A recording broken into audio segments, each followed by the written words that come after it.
Prêcher sur l'adoration. C'est pas ça? Voilà. Cœur hypocrite ne peut pas adorer. Vous savez ça? Cœur hypocrite. Dans ton cœur, il y a des choses, des serrés. Tu vas adorer comment? Famille, est-ce que je mens? Hein? C'est la fin de parle. C'est toi qui as soumis avec moi. Tu vois ça? C'est Léa. Est-ce que j'ai menti? Ton cœur est chargé. Il y a des choses qui t'enseignent, tu vas venir que tu adores. Même pas comme on est lui. Je ne veux pas faire l'adoration ça. Parce que l'adoration, c'est du cœur que ça part. Vous comprenez? C'est du cœur que ça part. Même quand on entre dans un certain niveau du domaine prophétique, quand ton cœur est chargé là, ça bloque le ministère prophétique. Vous savez pas ça? Bon. Quand ton cœur est chargé, ça bloque. On doit nettoyer d'abord. Et puis maintenant, ça libère. C'est comme tuyau. Les tuyaux de sol ici là. Si c'est fermé d'une certaine manière, l'eau là, ça va venir comment?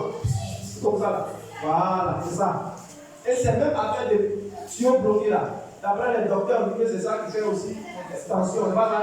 C'est qu'il y a les graisses, c'est ça non? Qui ont bloqué.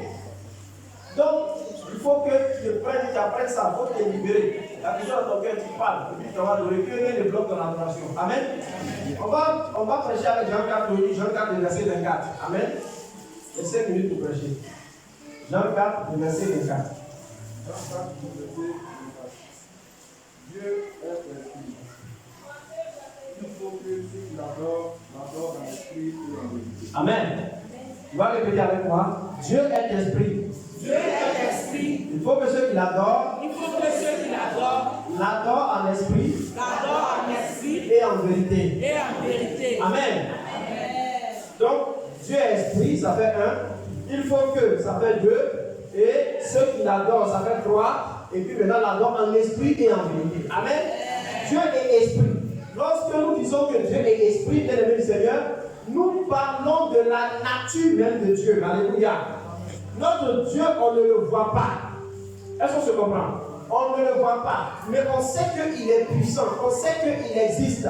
Quand tu prends le psaume 145, le verset 18, qu'on ne va pas lire, il nous dit comme ça que Dieu est près de chacun de nous.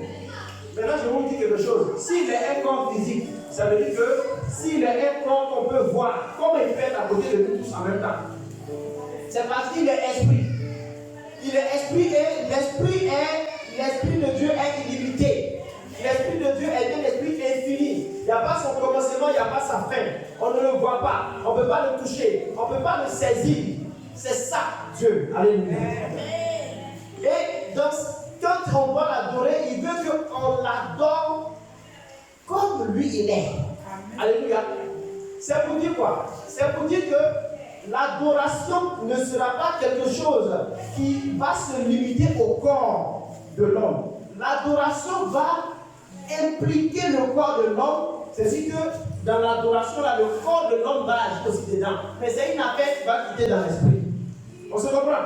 Et qui dit esprit parle des langues du cœur. Qui dit esprit parle de volonté. Qui dit esprit parle de l'être intérieur. Donc ton adoration ne commence pas dehors. Ton adoration commence en toi pour s'extérioriser, c'est-à-dire que pour devenir visible. Amen.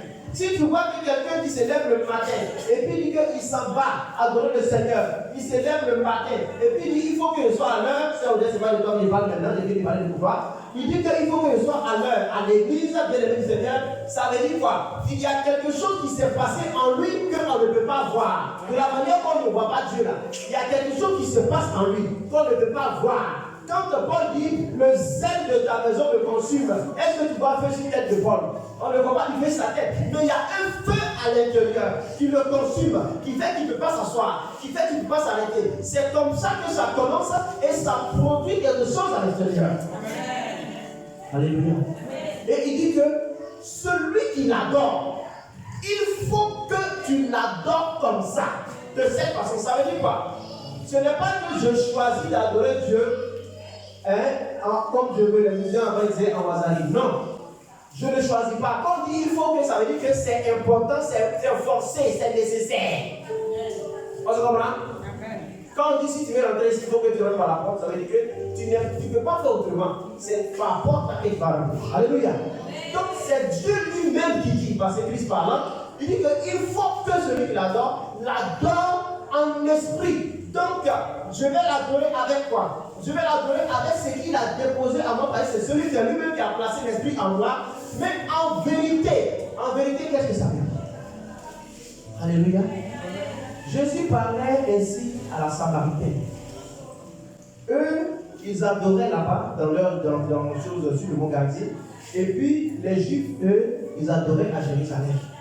Mais on sait que les Samaritains, ils ont envie d'adorer Dieu. Mais ils ont un problème. Ils n'ont pas la vérité. Parce que la religion en Samarie a été mélangée. Ça a été tronqué. Ça a été mélangé. Ils étaient dans ce qu'on appelle le syncrétisme. C'est comme un panier. Il n'est pas oiseau, il n'est pas reptile. Ils ont mélangé d'autres choses dedans. Et ça, c'est depuis le temps de Jéroboam. Lorsque, après Salomon, le pays a été divisé et que Jéroboam est resté en bas, Jéroboam, pour maintenir ce qui était, excusez-moi, en haut là-bas, il a créé des faux dieux, des veaux d'or, et il a mélangé ça là-bas. Il prenait n'importe qui, il a pris les prêtres de Baal pour en faire des prêtres de Dieu. Et au fur et à mesure, la religion est restée, c'est devenu pour eux une religion, mais ce n'était pas le vrai. Mais il y a un problème aussi à Jérusalem. Parce que pendant qu'il parle à Samarie, il parle à Jérusalem. Il y a un problème à Jérusalem, c'est que Jérusalem, ils ont la parole. La Bible déclare bien aimé Seigneur qu'au commencement était la parole était avec Dieu, la parole était Dieu, ça c'est en Jean 1. Mais donc ils ont la parole. Mais la même Bible dit que vous m'adorez, mais vous m'adorez du bout des lèvres. Et c'est les gens de Jérusalem qui adorent du bout des lèvres. Ils ont la parole, ils ont la vérité, ils ont la parole livrée par Dieu, ils ont la volonté de Dieu avec eux parce que dans la parole de Dieu se trouve sa volonté, mais ils ont un problème. C'est qu'ils ont fait de la religion, de l'adoration de Dieu, ils ont fait de ça une chose extérieure. Il y en a qui pensent que si j'ai porté habit seulement, un habit blanc, des chaussures blanches, et je suis venu pour adorer Dieu, et que je me suis assis de cette façon, je me suis prosterné et je me suis levé, alors j'ai adoré Dieu. Tu peux te prosterner, te lever, bien aimer du Seigneur, t'habiller comme tu veux faire des offrandes, donner ta dîme et tout ça. Mais ton cœur n'est pas dedans. C'est pour cela que lorsque on fait l'adoration, vous entendez souvent, les gens vous disent, ce n'est pas que tu sois assis ou arrêté ou couché. C'est pas ça le problème. Mais quand tu es assis, tu as arrêté, tu es couché là. Quelle est la position de ton cœur? L'adoration est un élan du cœur. Ça fait cœur. Et l'adoration ne se fait pas comme toi, tu veux la faire. Elle se fait comme la parole. C'est-à-dire Jésus-Christ, notre Seigneur, nous a montré qu'on doit adorer. Parce qu'il dit, je suis le chemin, la vérité et la vie. La vérité, là, c'est lui. Donc Jésus est le modèle parfait d'adoration. Quand Jésus est sur terre, comment est-ce qu'il a adoré Dieu? Jésus a adoré Dieu de façon entière, de façon totale. Il nous a enseigné, il nous a montré le modèle, comment est-ce qu'on fait. Alléluia. Son adoration n'était pas partielle. Est-ce qu'on se comprend? C'est à cela que le Seigneur nous appelle ce matin. Amen. Que quelqu'un mette du sel à son adoration. Et tu vas voir que lorsque l'esprit te conduit à adorer, tu vas voir bien le Seigneur que ton adoration sera colorée. Ton adoration aura une certaine beauté. Tu vas voir que les choses, ton adoration intérieure va commencer à changer ta face extérieure, va commencer à changer la façade. Ce qui est en toi. C'est pour ça que la Bible dit que c'est de ce qui est en nous que parle la bouche, n'est-ce pas? N'est-ce pas? Donc, c'est de ce qui est en toi, c'est ce qui va sortir, c'est ce qui va se dégager. Est-ce qu'on se comprend? En sorte, Jésus est en train de nous dire que l'adoration n'est pas une chose des hypocrites. Il pense quelque chose dans son cœur et puis il fait autre chose. Non, non, non. L'adoration est l'élan de ce que je pense. Il nous invite à commencer à adorer Dieu dans notre cœur d'abord. À commencer à adorer Dieu dans notre pensée. À commencer à adorer Dieu dans notre être intérieur. Si ton être intérieur n'est pas un adorateur de Jésus, ton être extérieur ne sera pas un adorateur de Jésus. Est-ce qu'on se comprend? La chose commence à l'intérieur. Amen. Tout ce que je fais, c'est à l'intérieur. Et selon la parole de Dieu. C'est conformément à la parole de Dieu qu'on peut dire à quelqu'un, quand tu viens dimanche, il faut venir à l'heure. Quand tu viens dimanche, il faut prier Dieu pour demander qu'est-ce que je dois apporter comme offrande. Parce que l'offrande, c'est dans la prière que tu apportes l'offrande. C'est la dîme, on n'apporte pas dans la prière. La dîme s'apporte dans le calcul. Est-ce que c'est bon? La dîme s'apporte dans le calcul. L'offrande s'apporte dans la prière. Parce que voici ce que Dieu sait. Qu'est-ce que tu dois apporter à Dieu? Il te dit comment ça tu vas, tu fais une offrande. Elle est agréable. La dîme, c'est ce que Dieu t'a donné. Et tu lui es reconnaissant. Tu calcules selon ce qu'il t'a dit, et puis tu viens lui donner. Donc ton cœur tout entier est pour Dieu. Ton cœur tout entier veut l'adorer. Ton cœur tout entier veut l'élever. Ton cœur tout entier veut se prosterner devant ta divinité. Parce que ton cœur reconnaît qu'il n'y a d'autre Dieu que Dieu. Et que selon Jean 14, 6, il est le chemin, la vérité et la vie. Quand ton cœur veut adorer le chemin, la vérité et la vie, tu vas te rendre compte que ton corps va poser des actions d'adoration à l'endroit du chemin, de la vérité et la vie. Alléluia. Et c'est cette adoration-là qui est productive. Donc que quelqu'un commence à prier pour lui-même. Ne viens pas à l'église pour être deux dans l'église. Tu es deux dans l'église, tu es divisé dans l'église, tu es divisé contre toi-même dans l'église, Seigneur. Tu ne peux produire aucun résultat.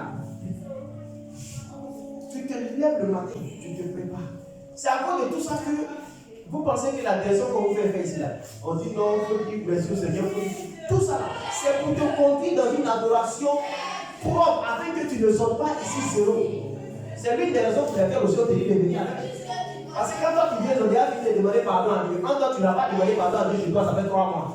Quand tu viens, ils ont déjà fini de prier pour dire Seigneur, protège, ceci, ça.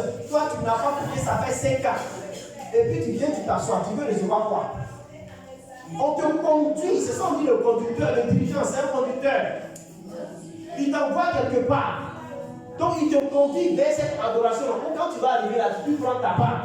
Parce que n'oubliez pas, il y a des gens qui étaient autour de Jésus. Mais c'est quand cette femme qui a tiré les pains de sang, quand elle a touché, il dit que quelqu'un m'a touché, elle pense qu'elle est sortie de quoi? Parce qu'elle l'a touché comme personne ne l'avait jamais touché. Je suis en train de te parler d'une adoration qui va te conduire désormais à toucher Dieu comme personne ne l'a touché dans ta famille. Afin que tu puisses tirer des fruits que personne n'a jamais vu dans ta famille. Afin que tu deviennes productif, deviennes un chrétien productif. Et que cette productivité-là procède de ton adoration exceptionnelle au nom puissant de Jésus. Est-ce qu'on peut acclamer le Seigneur?